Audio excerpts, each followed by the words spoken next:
Olá, aluno ano! Sejam bem-vindos à nossa aula de produção textual. Hoje, sexta-feira, graças a Deus, mais uma semana vencida. Você já agradeceu hoje pelo dom da vida, por ter amanhecido nesse dia maravilhoso, pela sua saúde? Às vezes é necessário nós passarmos por um momento de crise para perceber quais são realmente as coisas mais importantes na vida da gente. Então, ter amanhecido, estar vivo, ter saúde, são coisas maravilhosas pelas quais nós devemos ser gratos a Deus. Não é verdade? Te convido a abrir o livro na página 87. Nós teremos aqui o É Hora de Produzir. Gente, nós já produzimos um conto psicológico. Ele foi entregue para mim antes das nossas férias, né? Lá na nossa primeira semana de aulas virtuais.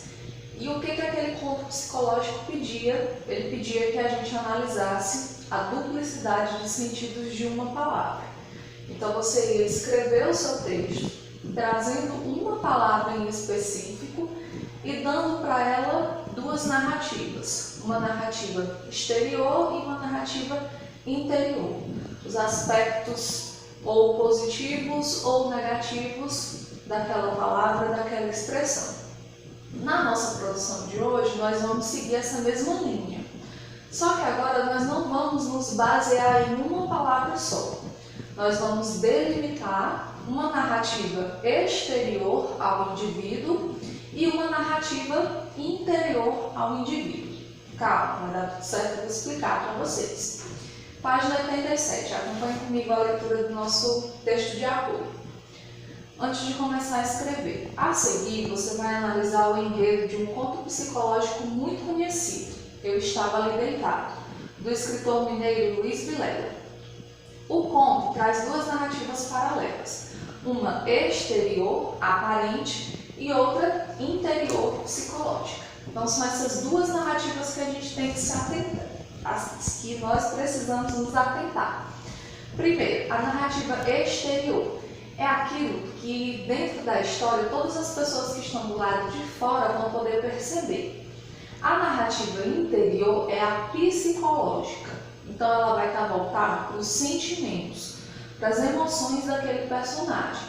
Tá? Então tem uma coisa que está acontecendo no mundo externo, que todo mundo pode ver, que é uma coisa bem plausível, e tem ao mesmo tempo uma coisa acontecendo dentro da pessoa, no seu mundo interior, no campo das suas emoções e dos seus sentimentos.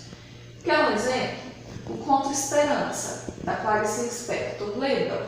A gente tinha uma narrativa exterior e uma narrativa interior. E as duas estavam juntas, interligadas ao mesmo tempo. Qual era a narrativa exterior? O inseto, Esperança, veio e pousou na parede da casa daquelas pessoas. Certo? Então ali todo mundo podia ver aquele acontecimento. No caso estava a mãe e o filho. Mas qualquer pessoa naquele local poderia enxergar aquele acontecimento. A Esperança que veio, pousou na parede. Qual era a narrativa interior, psicológica? Ao mesmo tempo que o inseto pousou na parede, a mãe começou a pensar na sua emoção, no seu sentimento de esperança. Deu para entender? Tudo estava acontecendo ao mesmo tempo. Uma narrativa exterior, que é o inseto que pousa na parede, juntamente com uma narrativa interior, que é o personagem pensando na sua emoção, no seu sentimento de esperança. Certo? Na primeira, Carlos está deitado em sua cama. Ele observa as coisas que estão ao seu redor, as roseiras que vê pela janela, as venezianas e etc. Está sofrendo devido ao fim de seu relacionamento com Miriam, que é a narrativa interior. Sua mãe procura no quarto, preocupada com o seu desânimo, oferece almoço, mas ele rejeita.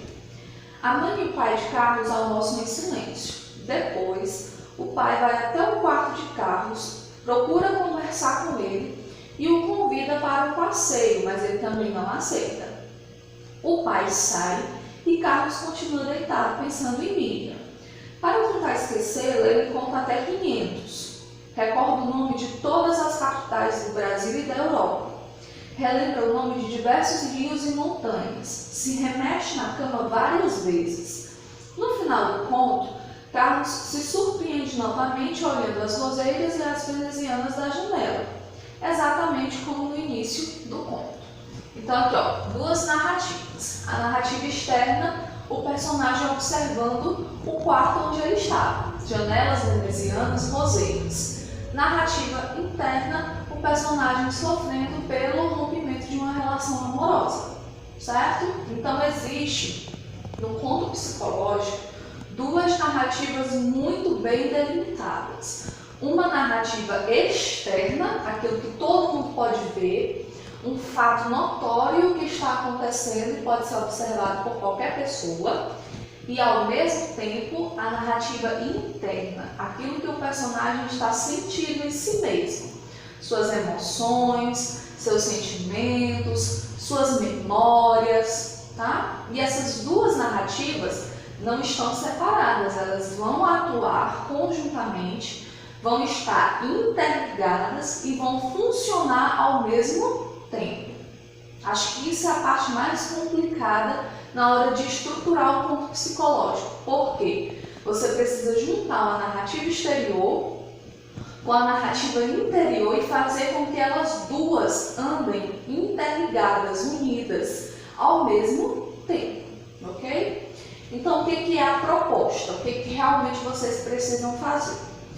Como você certamente percebeu, no enredo desse conto de Luiz Vilela, a narrativa se passa com pouquíssimas ações. Ele está deitado, observando as janelas venezianas e as roseiras que provavelmente estão no jardim do lado de fora. A mãe chama para almoçar, ele não quer. O pai chama para dar um passeio, ele não quer. Então nós temos aí o quê? No máximo 3 ações, tá? Pouquíssimos fatos, pouquíssimas coisas acontecendo.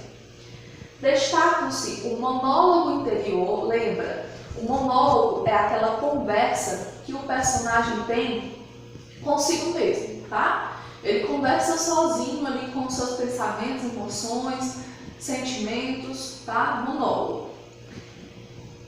Destaca-se o monólogo interior que o personagem central, Carlos, trava consigo mesmo o seu estado psicológico de prostração total devido ao fim de seu relacionamento com Miriam, que é a narrativa paralela. Página 88.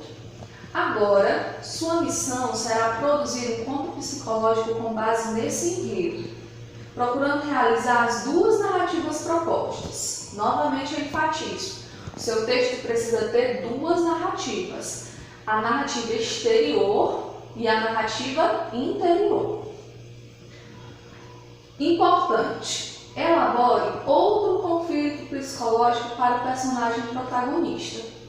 Ao final do trabalho, produza um título para o seu conto e com os colegas e professor leia o conto de Luiz Vilela, que trabalharemos no encerramento desse capítulo. Então vamos lá. O conto do Luiz está na página 92, tá? Para quem leu só aquele pedacinho e não entendeu, vocês alguns já até fizeram essa atividade de encerramento, acredito eu. Para quem não entendeu, página 92.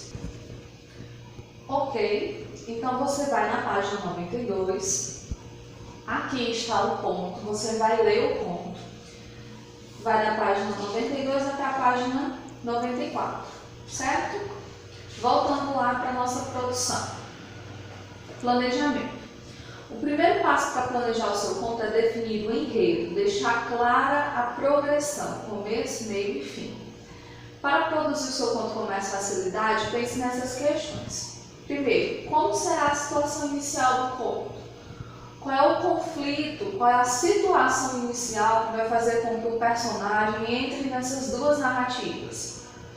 Voltei lá para o conto da Clarice Lispector, da Esperança. O que foi que motivou a reflexão, o aprofundamento na narrativa? Foi o inseto, certo? Então, o fato do inseto pousar na parede fez com que a palavra esperança fosse explorada, né, em seus dois sentidos e fizesse com que a personagem tivesse uma imersão em duas narrativas. A narrativa exterior, de observação do inseto, e a narrativa interior, que é a das suas emoções e sentimentos. Segundo, como serão os personagens secundários? Lembra, os personagens protagonistas, né? E tanto pode ser um mocinho como um vilão, não tem problema. E os secundários, que são aqueles que participam da trama, mas que não são essenciais para a sua construção, ok? Lá na trama do Carlos, por exemplo, do Conto Estava Ali Deitado, Carlos é o protagonista. Nós podemos colocar a mãe ou o pai como os personagens secundários, porque eles fazem parte da narrativa, eles estão ali presentes na história, mas eles não são estritamente necessários para que a história aconteça, porque o foco da história está no Carlos.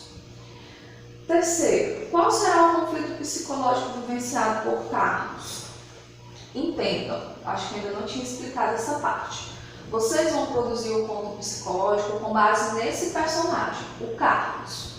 Só que o conflito que ele vai estar vivendo não é um conflito amoroso. Você vai ter que modificar esse conflito, certo?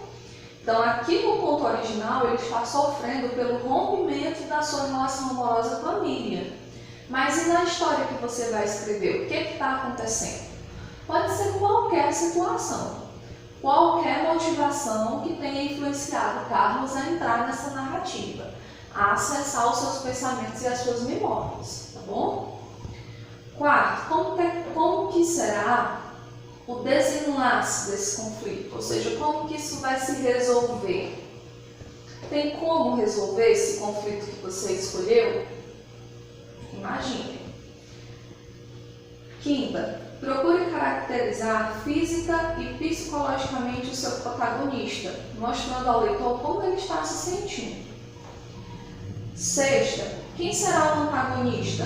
E o que ele fará para atingir o protagonista e desencadear a narrativa interior?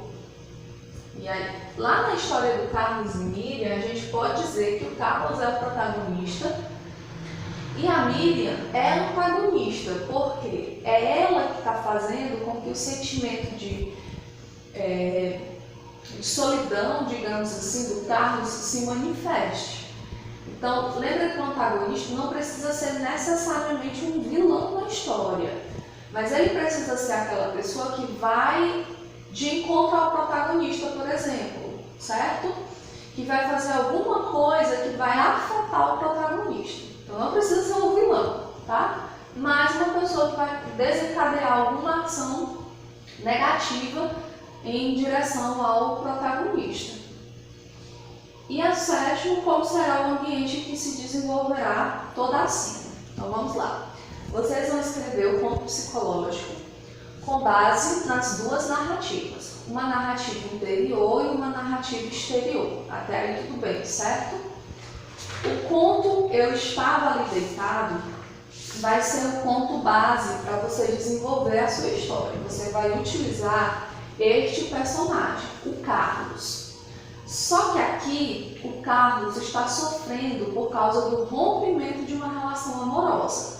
E na sua história, o Carlos tem que estar passando por uma outra situação. Um outro momento da vida, por exemplo, que vai fazer com que ele desperte novamente essa duplicidade narrativa. Uma narrativa exterior e uma narrativa interior. Deu para entender? Tem que ter o antagonista, que é aquela pessoa que vai fazer alguma coisa ruim para o protagonista, que é o Carlos. E você pode ter os personagens secundários, que aliás podem ser os mesmos personagens secundários do texto original, que é a mãe e o pai do Carlos. Viu como seu texto está enxuto? Você tem 4 personagens. Você vai ter o Carlos, você vai ter o antagonista do Carlos, que pode ser a Miriam, numa outra situação, ou qualquer outro personagem que você vai criar, e você vai ter 2 personagens secundários, o pai e a mãe. Tia, e se eu quiser ter só 3 personagens no meu conto? Pode. Aí você vai ter o Carlos, um personagem antagonista, para ir lá ao encontro do Carlos, e um personagem secundário. Pode sim, sem nenhum problema, ok? E aí essa parte de avaliação vocês desconsideram, porque nós só poderíamos fazer isso se estivéssemos em sala com todos reunidos. Eu vou dar agora uma dica, uma observação para vocês. No nosso cronograma de atividades, produção textual é para ser entregue hoje, sexta-feira, né? É para ser entregue em uma sexta-feira. Mas eu não vou receber a produção textual hoje. Por quê? Essa narrativa, da forma como está aqui, para você construir, ela vai ser trabalhosa, vai demorar. Então, para que você faça um trabalho bem feito, para que você me envie um texto legal, bacana de se ler, eu vou dar para vocês o mesmo prazo que eu dava anteriormente para fazer qualquer produção, que é o prazo de uma semana. Eu passava a produção na quinta-feira, na sexta-feira dessa semana, eu só recebia na semana seguinte, não é isso? Então aqui vai funcionar da mesma forma. Hoje a produção textual está sendo entregue para vocês fazerem e vocês só vão me entregar na próxima sexta-feira. Tudo bem? Então vamos lá. Um conto psicológico que tenha narrativa interior e exterior. O personagem principal é o Carlos e você precisa ter pelo menos um antagonista, que é a pessoa que vai fazer alguma coisa ruim para o Carlos, e pelo menos um personagem secundário. Deu para entender? Não tem limite de linhas, nem ao mínimo, nem ao máximo. Eu só quero que vocês escrevam um bom texto, usem o bom senso, porque se você me entregar um texto de 5 linhas, eu sei que não deu para desenvolver tudo que eu te pedi em 5 linhas. Então, usem o bom senso de vocês e qualquer dúvida vocês podem me chamar, tá bom? Até a nossa próxima aula.